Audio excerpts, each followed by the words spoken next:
Hello everyone, welcome to the fifth lecture of Module 3 on security at the transport layer. First we'll go through the outline of this video. So in this chapter we are going to study in detail the secure socket layer protocol. Next we are going to study the two main protocol that comprises the SSL protocol. They are the SSL handshake protocol and SSL record layer protocol. Finally, we'll go through one of the software which helps in implementing the SSL protocol, that is OpenSSL. First, we'll go through in brief the secure socket layer protocol. The secure socket layer protocol has merged as the principal means of securing communications between an internet client and a server. So it provides security for all the communication between a browser and a server. And it was developed by Netscape in 1994, but it was standardized by Internet Engineering Task Force in 1999 and called it as Transport Layer Security, that is TLS. The SSL is sandwiched between TCP and an application layer protocol. As you can see in the diagram, these two rows indicates the SSL protocol, which is sandwiched between TCP protocol and application layer protocol. Now SSL protocol can run only over TCP protocol, but any application can run over the SSL protocol. The protocols such as HTTP, FTP, SMTP, IMAP and POP can all run over SSL protocol. Now the application protocols secured by SSL are usually suffixed by S and run on different port numbers. For example, HTTP runs on port 80 but HTTPS runs on port number 443. Similarly, FTP runs on port 21 but FTPS runs on port number 990. SSL comprises of two main protocols, that is SSL handshake protocol and SSL record layer protocol. The SSL handshake protocol is used to negotiate the set of algorithms to be used for securing the communication link. Server authentication in SSL is mandatory and is performed as a part of handshake. The handshake protocol is also responsible for deriving keys and for encryption and MAC computation. On the whole, if I have to say, the handshake protocol is basically used in order to decide the encryption algorithm used in order to provide the confidentiality. Also, we have to mention the algorithm used for MAC computation in order to provide integrity. And also, we need to derive different keys that is used for MAC computation or for the encryption purpose. And finally, it is also used to provide the server authentication and also the client authentication. So these are the job of the handshake protocol. Coming to the record layer protocol, the actual job of providing message authentication and integrity checking and encryption is performed by the SSL record layer protocol. So here in first layer, that is the handshake protocol, we decide different algorithms used, but in record layer protocol the actual implementation happens, that is the authentication, integrity checking and encryption happens in the record layer protocol. Now it sits just below the handshake protocol and protects each message exchanged by the two communicating parties. Now the record layer protocol also detects the replayed packets, the reordered packets and the duplicate packets. Next we'll study the SSL handshake protocol in detail. So before we go through the different steps involved in SSL handshake protocol, the client need to decide with the server whether he or she wants to start a new session or resume an existing session or establish a new connection with an existing session. If at all the user is going to start a new session, then the steps involved in the SSL handshake are as follows. So the first step is agreement on a common cipher suite to be used in the new session. Now this is indicated by the message client hello and the server hello in this figure. Okay, so there are two users, the client and the server. The client want to speak to the server. So in the initial step, the client will be sending the client hello message and the server will be sending the server hello message. So in this step, what basically happens is a common cipher suit will be decided. That is, the algorithm used for encryption and MAC computation will be decided by both the client and the server through the messages hello client and hello server. In the second step, the receipt and the validation of the server certificate by the client happens. That is nothing but the server will send a certificate which need to be verified by the client. Okay, so that is represented by the third message in the diagram. That is nothing but the server certificate that is sent by the server to the client. So the third step is communication of pre-master secret and computation of derived secrets. So in this third step, the client need to choose a random number, that is a 48-byte random number called as pre-master secret, and that need to be sent to the client over the message client key exchange. So once the pre-master secret is obtained by the server, now both the client and the server need to generate or compute the derived secret keys that is used for again encryption and MAC computation. Okay, so that is done by the third step. Now that is indicated by the fourth message in the figure, that is the client key exchange. Now the final step is integrity verification of handshake messages and the server authentication. So that is indicated by the last four messages. So your final step comprises of four messages, that is change cipher specification and finished. Similarly from the server side, change cipher specification and finished. So in this last step, we are going to verify the integrity of the message that is just now exchanged between the client and the server. That is nothing but the integrity verification of first four message by the server and integrity verification of the first 6 messages by the client will be done. Okay, for whatever the previous message exchange, the integrity verification should be done, and also the authentication, server authentication will happen in the last step. So next we will study all these 4 steps in detail. In step 1, agreement on a common cipher suit to be used in the new session need to be decided. For this purpose, 2 messages are communicated. They are the client hello and the server hello. Now the following decisions are taken here. So the first one is, should a new session be established or should an existing one be reused? So for a new session, the session ID field in the client hello message will be 0. Else, if you are using the existing session, then the session ID will be session ID will be reused. If the session ID, should a new session be established or should an existing one be reused?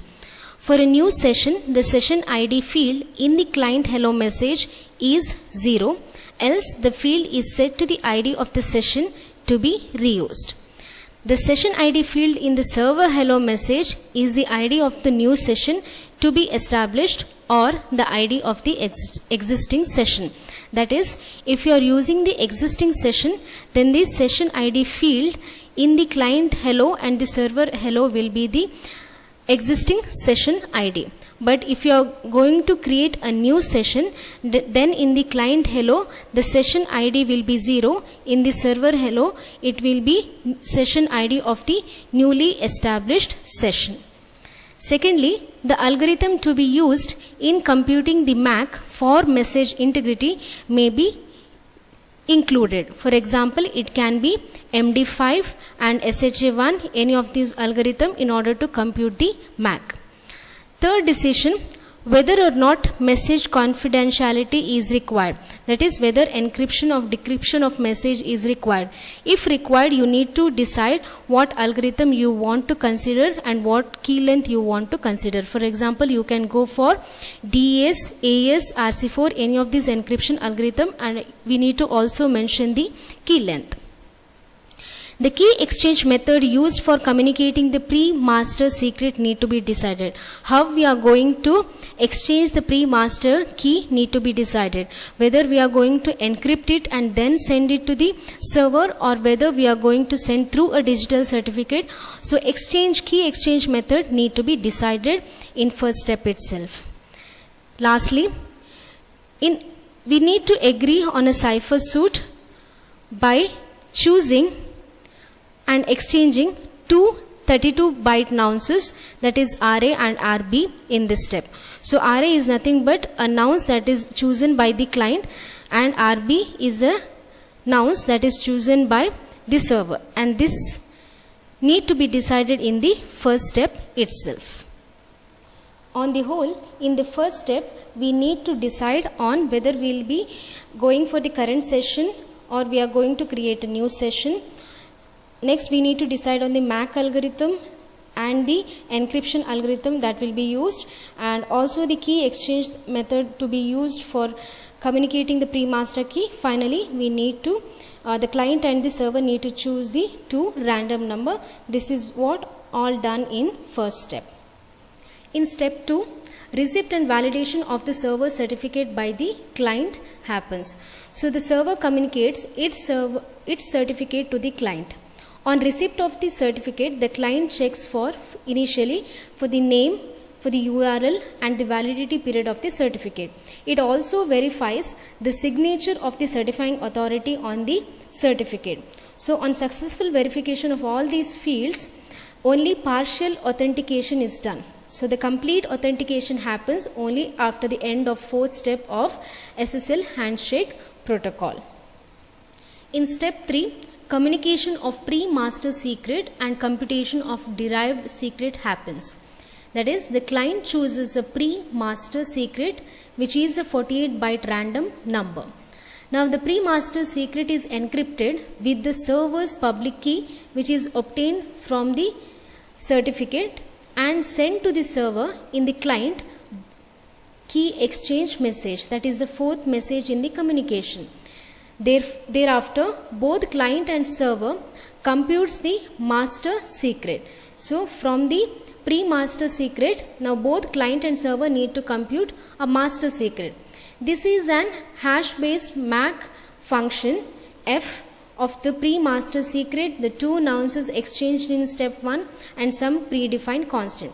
So which is given here. So f indicates a hash-based MAC function which takes as parameter the pre-master secret that is sent by client to the server and the two nonces that is exchanged in client hello and server hello message, that is RA and RB, and some predefined constant is passed to the hash-based MAC function which generates one more key called as the master secret. Now this is computed by both the client and the server.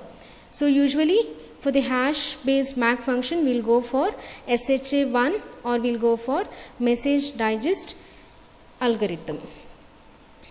Once the master secret is computed, finally 6 secrets are derived using hash-based MAC style functions of the master secret, the two nonces and the different predefined constants. So it is given here in the equation. So again, once the master secret is generated, we need to derive 6 other keys. So for that, we will be using again hash-based MAC function, which is represented by f, which takes as parameter the master secret that is generated by both client and server, and the RA and RB, which indicates the nonce that is chosen by the client and the server, and some constant. Now these will be different constants for different steps. That is nothing but we are going to derive 6 keys. For each of the keys, the constants will be different. So this formula is executed for 6 times. So it is given 1 less than I less than or equal to 6. So what are those 6 different secrets? They are, first one, initialization vector for encrypting message from client to server. Second secret is initialization vector for encrypting message from server to client. Third secret is secret key for encrypting message from client to server, secret key for encrypting message for server to client. Fifth one is secret for computing key hashed on messages from client to server, that is client MAC secret. Secret for computing key keyed hash on messages from server to client, that is server MAC secret. So the last two secret is used for the computation of MAC, that is for the integrity purpose. The next two, the third one and fourth one, is used for encryption and decryption from client to server and server to client, and the first two are the initialization vectors, that is used for encryption and encryption from client to server and server to client respectively. So the 6 keys are derived in this step.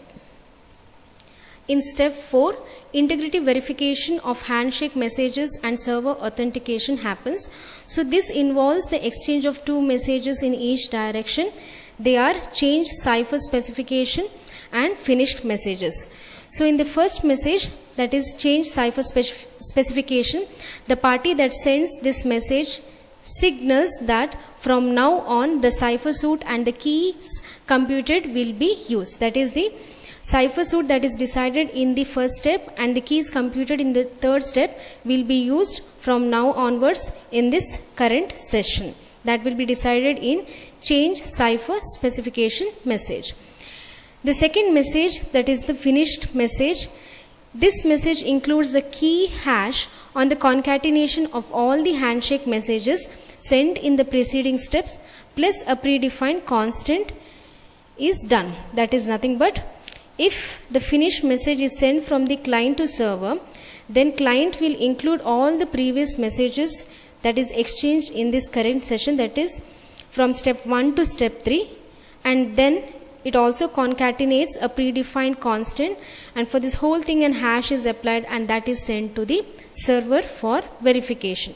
Now the keyed hash serves as an integrity check on the previous handshake message.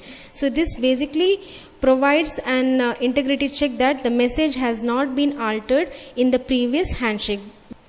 After the server receives the change cipher specification and finished messages from the client, then it verifies the computation of keyed hash. That is nothing but even the server need to combine all the handshake messages and it need to compute the hash.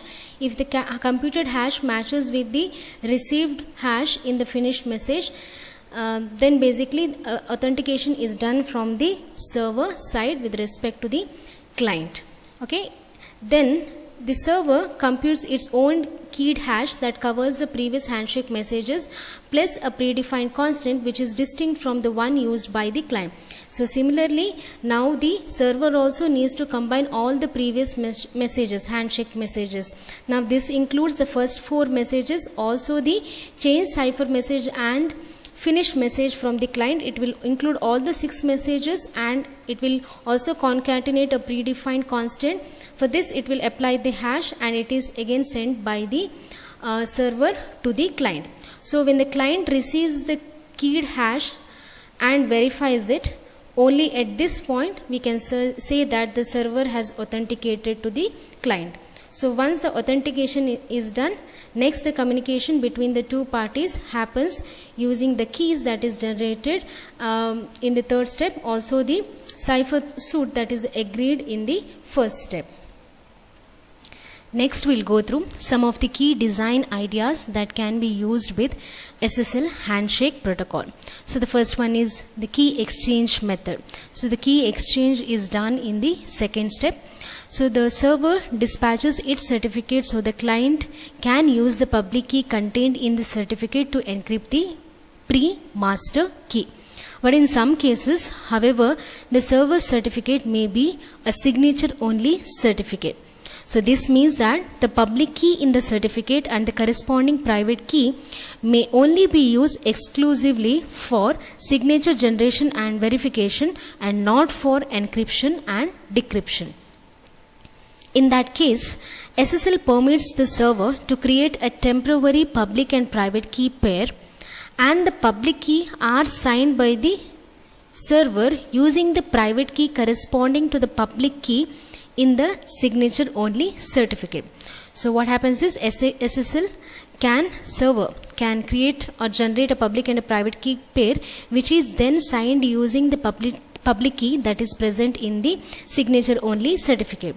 Now the signed public key along with the certificate are communicated by the server to the client. Then the client verifies the signature on the public key and then uses it to encrypt the pre-master key. So this is one option for exchanging of key in step 2. Now SSL offers other rich set of options for key exchanges like the RSA based key exchange method or Diffie-Hellman key exchange method like fixed Diffie-Hellman key exchange or ephemeral Diffie-Hellman key exchange method. So first we'll go through the fixed Diffie-Hellman key exchange method. In this case, the server will create a certificate containing the Diffie-Hellman parameters, that is prime number P, generator G and a public key G to the power A mod P. So your certificate, the server certificate will be having these three components. Then it communicates this certificate to the client. Now client on reception of this certificate, it will choose a random number B and computes G to the power B mod P and send it to server back. Now both the client and server will compute G to the power AB mod P. Now this will serve as a pre-master key that is generated by both client and the server using Diffie-Hellman key exchange protocol. Now this process of generating the or exchanging key is called as fixed Diffie-Hellman key exchange method. Coming to ephemeral Diffie-Hellman key exchange, here the server will create or generate the document containing the Diffie-Hellman parameters, that is P, G and G to the power A mod P. Now this document is signed using the server's private key.